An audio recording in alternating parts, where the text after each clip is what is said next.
And let's bring in Tom Mulcair, CTV's political commentator and former NDP party leader. Thank you so much for joining us this afternoon. Good to be with you, Andrea. All right, so Tom, I want to start with the Jack Layton Memorial event. What did you make of Singh's comments this afternoon? That's a feeling that is shared by so many people who had the chance to work with Jack, as I did for so many years.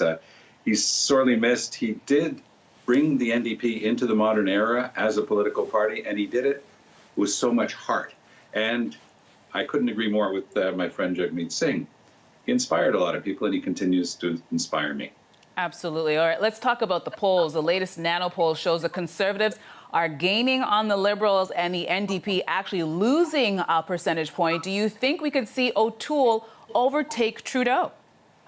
Entirely possible. And I remember when he was putting up the numbers a couple of weeks ago, Nick Nanos was saying, these are the numbers before the campaign. And he said, as the campaign rolls along, they're going to start getting closer. I don't think that even Nick Nanos thought that he would see polls with the Liberals and the Conservatives this close that fast. The NDP is basically holding, which is good news for them, because the squeeze play eventually will be the Liberals trying to talk to progressive voters saying, I know you're disappointed. We didn't get it done on climate change. We didn't get it done on First Nations.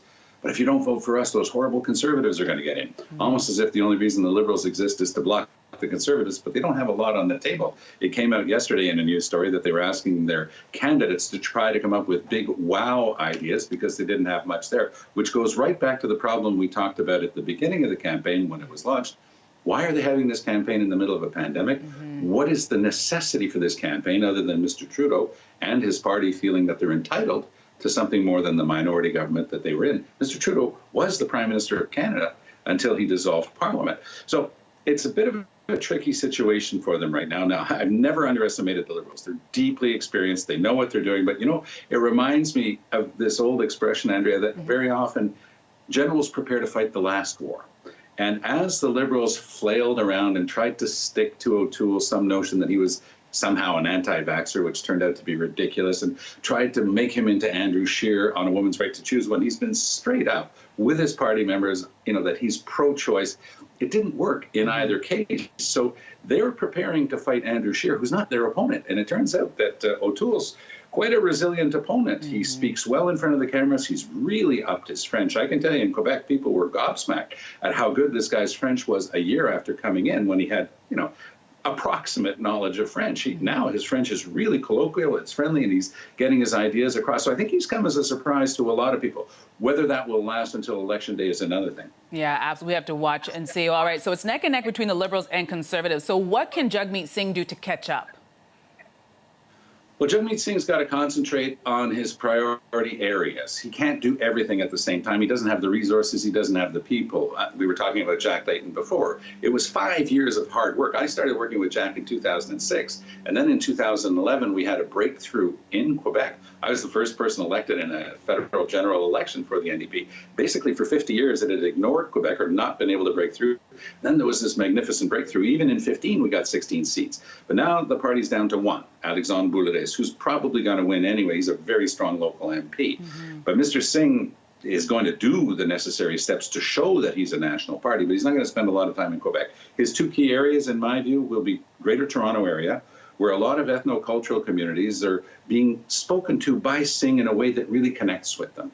He understands their lived experience, and he's able to say, look, don't feel beholden to the Liberals. They're never there for you when you need them. They're taking your vote for granted. And it's starting to work. I think he might pick up quite a few seats in the GTA. And then British Columbia. With the collapse of the Green Party, because you would have expected the Greens to do well there because of the obvious effects of global warming, the forest fires, the so-called heat dome, they're just not there. They've decided to kill themselves rather than fight the election. So what's happening now is the most progressive party on climate change is the NDP. Jagmeet Singh has a golden opportunity to talk to the people of British Columbia, and the areas the worst hit are often the conservative areas. Mr. O'Toole understands the importance of fighting climate change, but his party denies it. So that's a huge problem for him. So I think that there might be breakthroughs in several ridings in British Columbia for Jagmeet Singh's NDP. All right. And Justin hasn't made any announcements in the past 2 days. He actually took yesterday off. Today he's going to be in the Maritimes, but with nothing formal planned. Could this be costing them the momentum given the election is less than a month away? Great question. And one of the things that you notice about the O'Toole campaign is it's just rolling thunder. It never stops. And that's the same campaign that Tim Houston ran against the much preferred Liberals, according to the polls at the outset of the Nova Scotia campaign. And lo and behold, who was there at the finish line? Tim Houston with a decent majority. So it's very tortoise and hare to be taking a full Saturday off in the midst of a crucial election campaign. Now, Mr. Trudeau's going to his home base because Atlantic Canada is Liberal Party central. They're super strong there federally. But is that a sign of weakness? The fact that he wouldn't go and fight the good fight right now in Montreal, where the Bloc's nipping at his heels, or in Toronto, where the NDP seems to be breaking through, or Vancouver, where they've got to hold on to their seats. So I think that there's a problem in the team that Mr. Trudeau's got around him now. Gerald Butts used to be this incredible visionary who had all of these ideas. There seem to be very contradictory things rolling out at the same time, Andrea. At the same time that they're saying it's okay to have an election right now, despite the pandemic, they're saying, well, we have to vaccinate every single federal civil servant, even the ones in their basement working in front of a computer screen. We're going to order that because it's such a grave situation. Well, it can't be both. It can't be so grave that you have to do that and not so grave that you can actually have an election where you're sending millions of people into church basements, into school cafeterias. So Mr. Trudeau's having trouble putting those things together right now. And again, the real question is, other than wanting a majority, what's the reason for this election? Is there an overriding thing that has to be accomplished? He wants to talk about what happened during the pandemic. He can boast about a few things that he got right, and he did. But now the question is, what's the future? And O'Toole and the Conservatives, very disciplined, very sharp. They're surprising a lot of people, the Liberals first among them. Yeah, something that the Liberals should pay close attention to. All right, thank you so much for that. That is Tom Mulcair. Thanks again for your time this afternoon. All the best, Andrea. You too.